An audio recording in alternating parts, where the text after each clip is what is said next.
시편 130편 1절에서 8절 말씀 보시겠습니다. 시편 130편 1절에서 8절 우리 한 목소리로 함께 하나님의 말씀을 봉독하시겠습니다. 시작. 여호와여, 내가 깊은 곳에서 주께 부르짖나이다. 주여, 내 소리를 들으시며 나의 부르짖는 소리에 귀를 기울이소서. 여호와여, 주께서 제 악을 지켜보실 때 주여 누가 서리까? 그러나 사유하심이 주께 있음은 주를 경외하게 하심이다. 나 곧 내 영혼을 여호와를 기다리며 나는 주의 말씀을 바라는도다. 파수꾼이 아침을 기다려보다 내 영혼의 주를 더 기다리나니 참으로 파수꾼이 아침을 기다림보다 더하도다. 이스라엘아, 여호와를 바랄지어다. 여호와께서는 인자하심과 풍성한 속량이 있음이라. 그가 이스라엘을 그의 모든 제약에서 속량하시리로다. 오늘 스트레스를 어떻게 해소할까? 라는 제목으로 함께 치유와 회복이 되기를 축복합니다. 여러분, 현대인의 생활 중에서 가장 큰 위협을 주고 괴롭히는 것이 바로 스트레스라고 하는 겁니다. 스트레스. 시골 장터 가보신 적 있어요? 시골에 살지. 나는 시골 사람이야. 충청도 멍청이. 시골 장터에 가서 보면 닭이 싸움할 때 있어요. 닭 싸움 때 이 싸움 발이 목에 깃털을 탁 이렇게 탁 세우듯이 막 봤어요. 이건 죽자 사자고 해요. 지금도 그래요. 여러분, 현대인들도 신경을 탁 곤두세우고 긴장과 충격을 받으면서 살아가고 있어요. 심한 경쟁의 틈바구니에서 넘어지느냐, 일어서느냐 하는 직장 문제와 가정과 자녀들의 문제와 미래에 대한 여러 가지 문제가 있습니다. 제 자신을 봐도 설교 준비를 할 때와 뜻하지 않는 일의 시간을 뺏기고 보면 자연히 스트레스를 받게 돼요. 오늘 스트레스 없는 사람이 하나도 없을 것 같아요.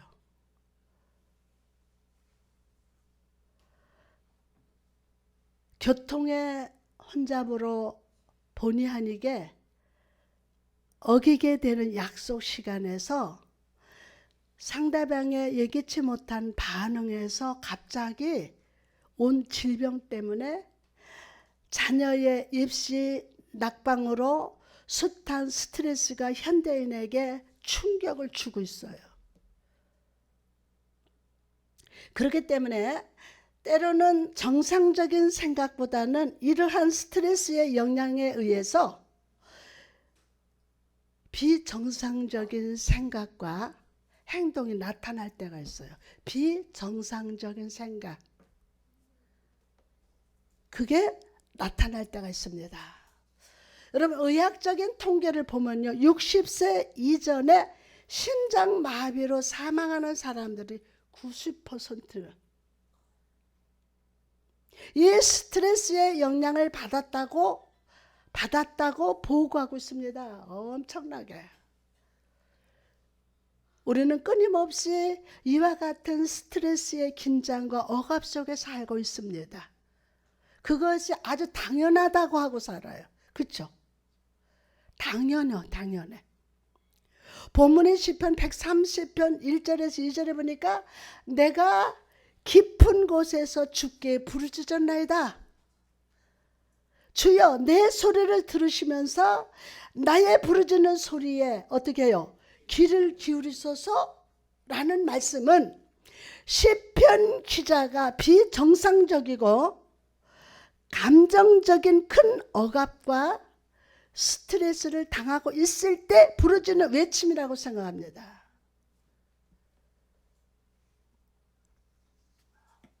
여러분, 크리스찬이라고 해서 스트레스를 도피해서 살아갈 수는 없어요. 성령의 충만 불같이 받았다고 이 스트레스를 도피할 수는 없어요. 우리는 그 스트레스를 경험하면서 어떻게 이것을 잘 극복하면서 살아갈 것인가를 알아야 합니다. 우리가 스트레스를 잘 해소하고 이것을 잘 지배해 나가는데 6가지 중요한 요인을 생각하면서 은혜를 받고자 합니다. 첫째로 일시적인 스트레스를 영구한 것으로 받아들이지 마십시오. 뭐라고요? 일시적인 스트레스를 영구한 것으로 받아들이지 마세요.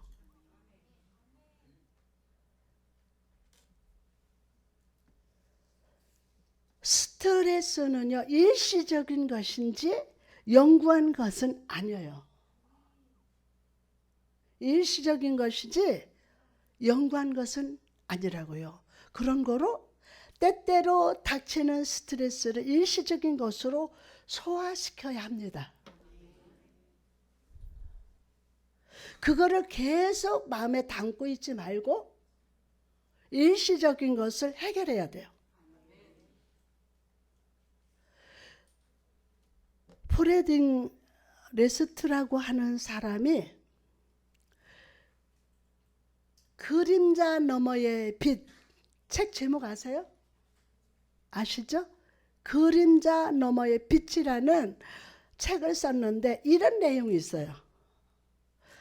어떤 사람이 어린 시절 어머니 가까이에서 놀고 있을 때 부모님이 지나가는 말로 저 애는 딸로 태어났기를 바랐는데 하고 말하는 것을 우연히 들었어요.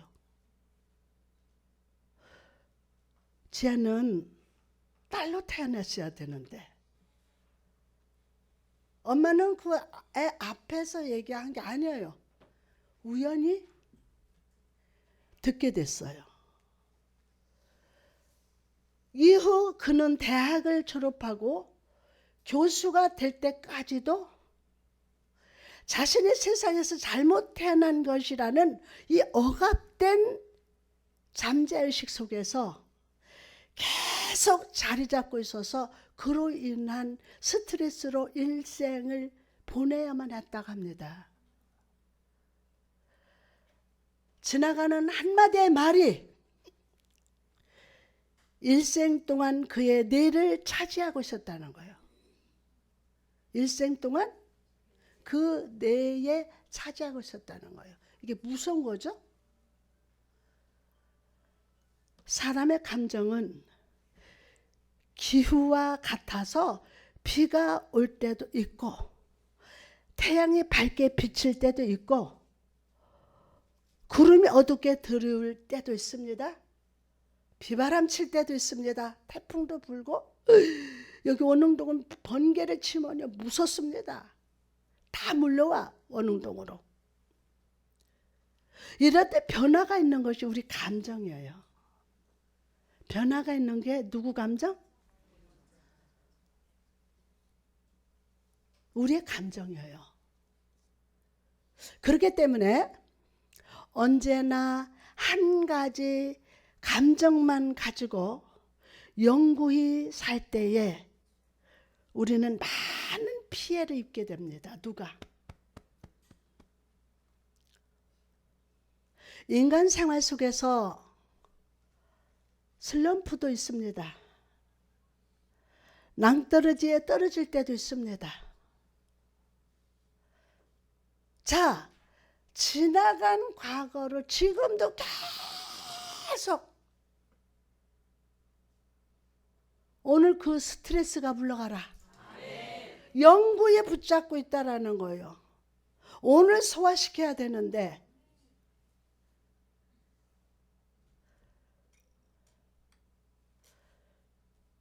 그러나 그것은 영구한 것이 아니에요.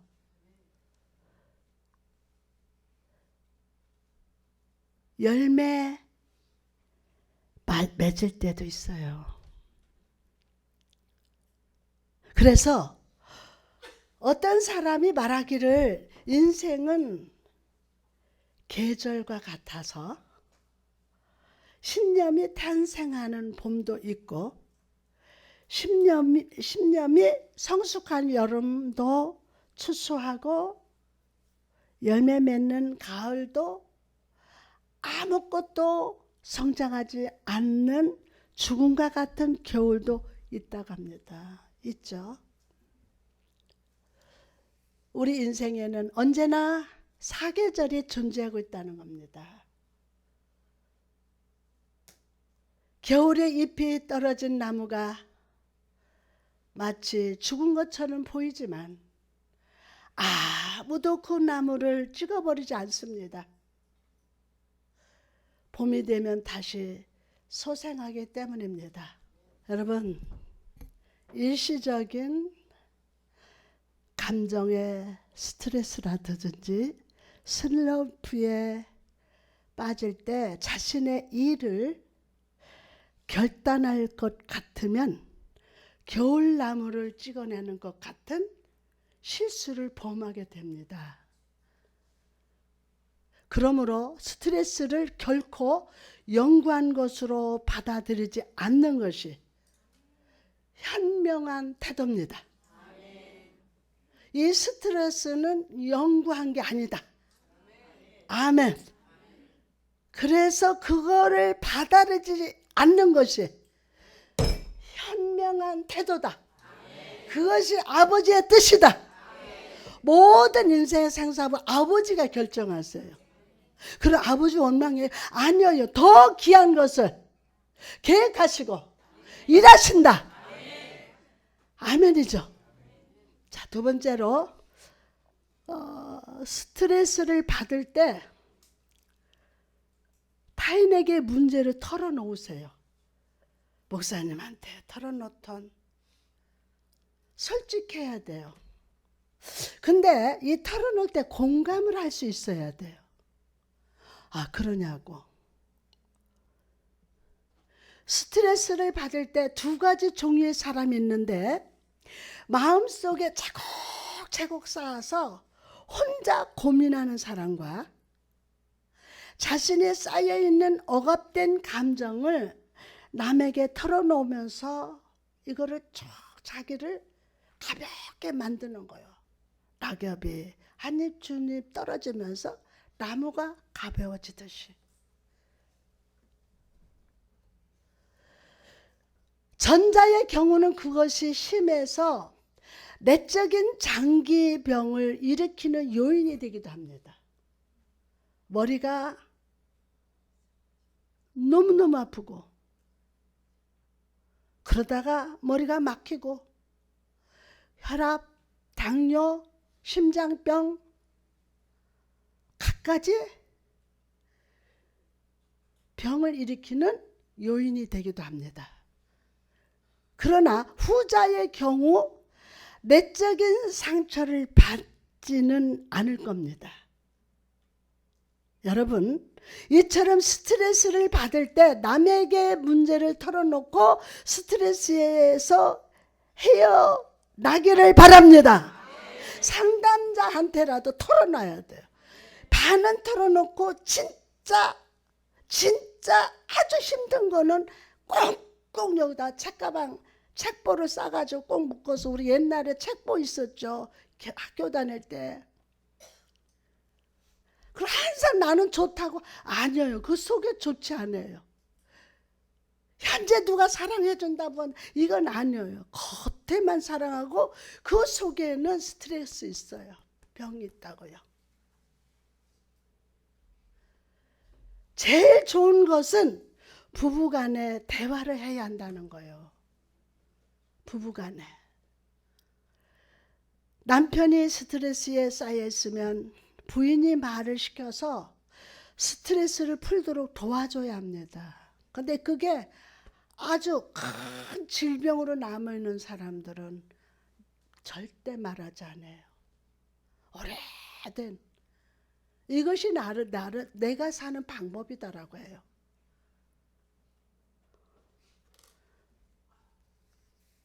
진지한 자세로 들어주기만 해도 스트레스는 해소됩니다. 또 아내의 경우도 마찬가지입니다. 다른 방법으로 정서적으로 성숙한 사람, 존경할 만한 자기의 상담자에게 가서 털어놓아야 합니다. 부부간에 서로 대화하다가 싸울 수도 있어요. 그런데 그래도 대화해야 합니다. 그때 처음엔 막 자존심들이 상해요. 그죠? 막 자존심이 생겨요. 상담자가 자신의 얘기를 진지하게 청취해 줄 때에 쌓인 스트레스가 후련하게 풀리는 감정을 느낄 수도 있어요. 이러한 감정을 심리학적으로 카타르시스라고 합니다. 서로 대화하라는 산파를 통해서 마음속에 쌓여있는 것을 해소시킬 수가 있는 거예요. 잘 들어만 줘도. 부부간에 냉전이 오래 계속되어 한 일주일간 서로 대화를 하지 않고 지내면 겉으로는 냉정하지만 마음속으로는 무척 말을 하고 싶어질 겁니다. 말을 하고 싶어질 거예요. 이렇듯 대화는 혈액순환으로 우리 몸에 산소를 공급해서 건강을 유지시키듯이 우리에게 꼭 필요합니다. 대화가 없는 사람은 산소 공급을 받지 못하는 것처럼 질식하고 말아요. 근데 대화를 안 하는 사람하고 대화를 하면은 상대방은 질식을 해. 저놈의 속에 뭐가 들었는지.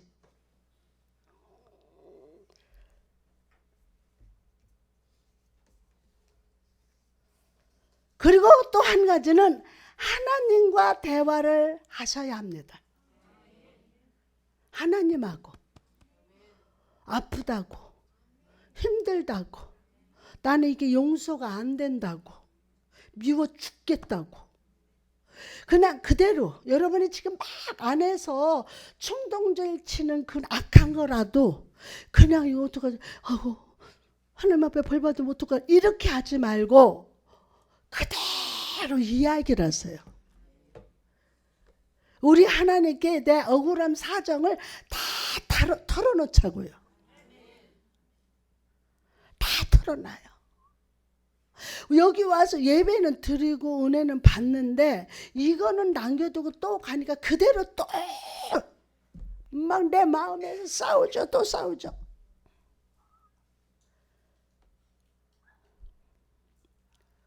혼자서 고민하지 마세요.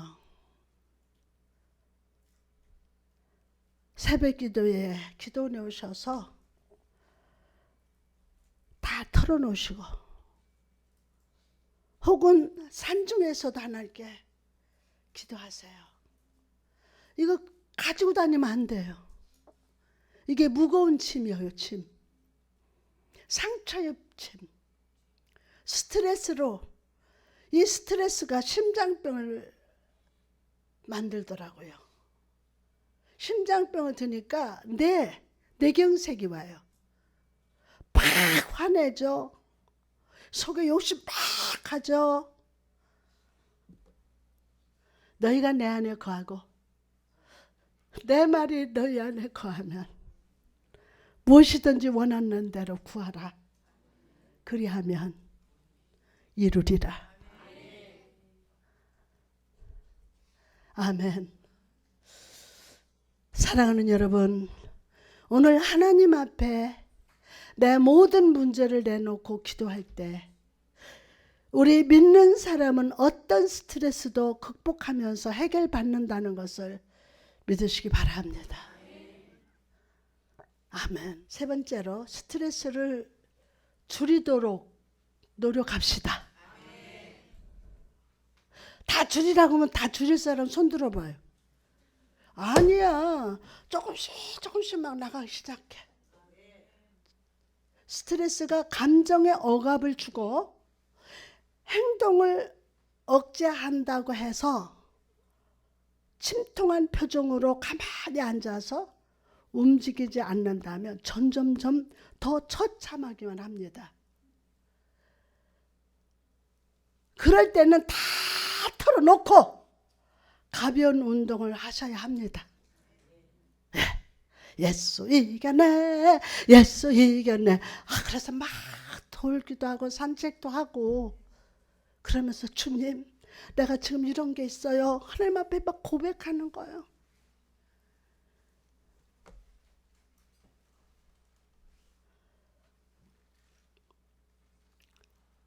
근육 운동과 마음의 상태는 언제나 연결되어 있어요.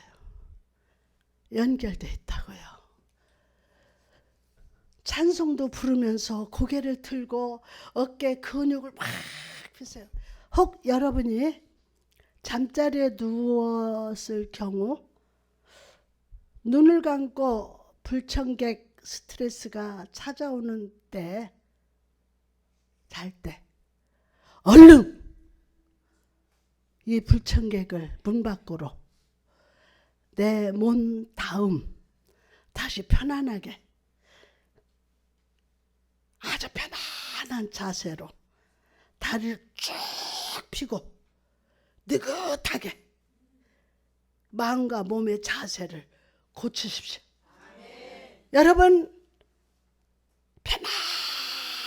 편안한 옷을 입혀주신다. 우리의 상상을 통해서 스트레스를 몰아냅시다. 이걸 영어로 릴렉스라고 하죠.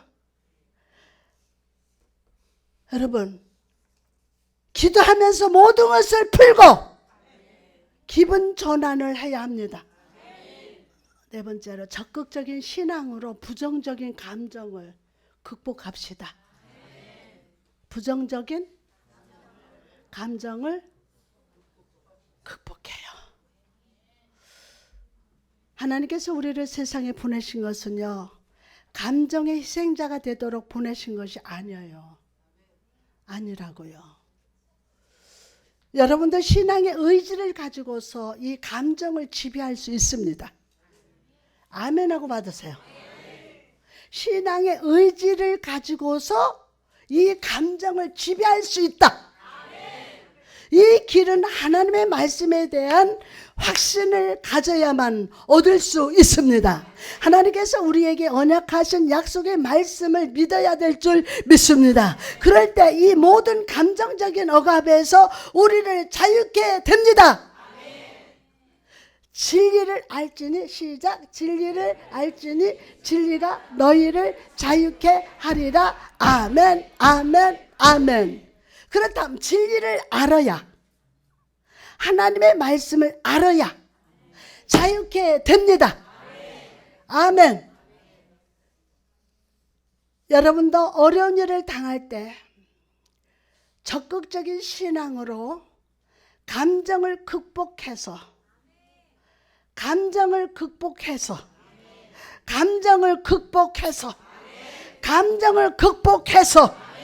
믿음으로 스트레스를 이기는 크리스찬이 됩시다. 바람이 불어 싫은 사람이 있을지라도, 바람이 불어 싫은 사람이 있을지도 모르지만 연이죠. 연은 바람이 불어야만 더 높이 날릴 수 있습니다. 여러분들도 여러 가지 스트레스를 받을 때 서로 힘을 합쳐서 적극적인 말씀과 신앙으로 더 높은 신앙의 자리로 인도되는 것을 믿으시기 바랍니다. 이것이 뭡니까? 이것이 신앙이에요. 시작. 이것이 신앙이다. 아멘. 다섯 번째, 합리적이면서 창조적인 일을 계획하십시오.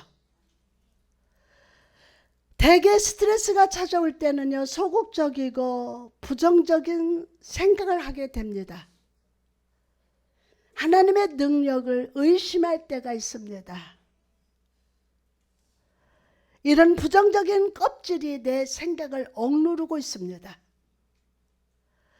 비판과 실패와 상처와 좌절, 이것들이 인간이 가지고 있는 무한한 가능성을 굳은 껍질로 꽉 누르고 있어서 그 가능성을 마음껏 발휘할 수 없기 때문입니다. 이 부정적인 굳은 껍질을 빨리 깨트릴지어다. 아멘. 이걸 떼어버릴 때에만 무한한 가능성을 폭발되어 불가능이 가능으로 변하는 놀라운 힘을 발견할 수 있습니다. 부정적인 굳은 껍질은 벗겨버려야 합니다. 때때로 삶의 의미를 잃고 마비 상태에 빠질 때 기도하십시오. 한마디도 기도 안 나옵니까? 주여 불쌍히 여겨 주옵소서. 감동이 안 됩니까? 감동이 안 돼도 하세요. 살려주세요. 주님의 일에 힘쓰십시오. 하나님의 일에 힘쓰면 마음의 평화가 다시 찾아들고 슬럼프에서 벗어날 수 있습니다. 여러분, 일시적인 스트레스 때문에 자신을 잃지 마시고 그 껍질을 깨고 주님의 인도하심으로 창조적인 일에 참여해서 자신의 무한한 가능성을 발휘하도록 합시다. 영원히 지금 날서부터 어릴 때부터 1년, 2년, 3년 했다. 그거 노래하지 말고 이거는 반드시 승리한다. 아멘. 그럼요. 마지막으로 사랑으로 다른 일을 도와주시기 바랍니다. 참 이렇게 같이 안아주고 같이 울고 너무 행복한 시간이에요. 사랑으로 다른 일을 도와주십시오. 우리에게 스트레스가 생겼을 때 사랑으로 다른 사람을 도와주십시오. 사람의 상처 입은 마음을 치료하는 가장 위대한 약은 사랑입니다. 사랑입니다. 사랑에 충분치 못할 때 우리는 외롭고 불행하다고 느끼게 됩니다. 요한일서 4장에 보면요, 두려움을 온전히 사랑으로 몰아낸다고 합니다. 두려움은 스트레스 때문에 옵니다. 온전한 사랑으로 이를 몰아낼 수 있습니다. 아멘 합시다. 하나님의 풍성한 사랑이 내 마음속에 흘러내릴 때 남에게도 주며 마음의 상처를 치료할 수 있다고 말씀합니다. 여러분에게 스트레스가 있습니까? 낙심하지 마십시오. 여러분 속에 황금 덩어리와 같은 하나님의 잠재력과 신앙의 보화를 발견할 수 있기 때문입니다. 다시 한번 묻습니다. 여러분에게 스트레스가 있습니까? 옆 사람한테 낙심하지 마십시오. 내 속에는 황금 덩어리 같은 하나님의 잠재력과 신앙의 보화를 발견할 수 있습니다. 시작. 하나님의 잠재력과 신앙의 보화를 발견할 수 있습니다. 그러므로 여러분은 스트레스의 희생자가 아니라 스트레스를 잘 활용하고 이것을 잘 관리해서 하나님의 주시는 무한한 가능성을 발휘해서 위대한 일로 승리하는 삶을 사시기를 주님의 이름으로 축복합니다. 할렐루야. 아멘.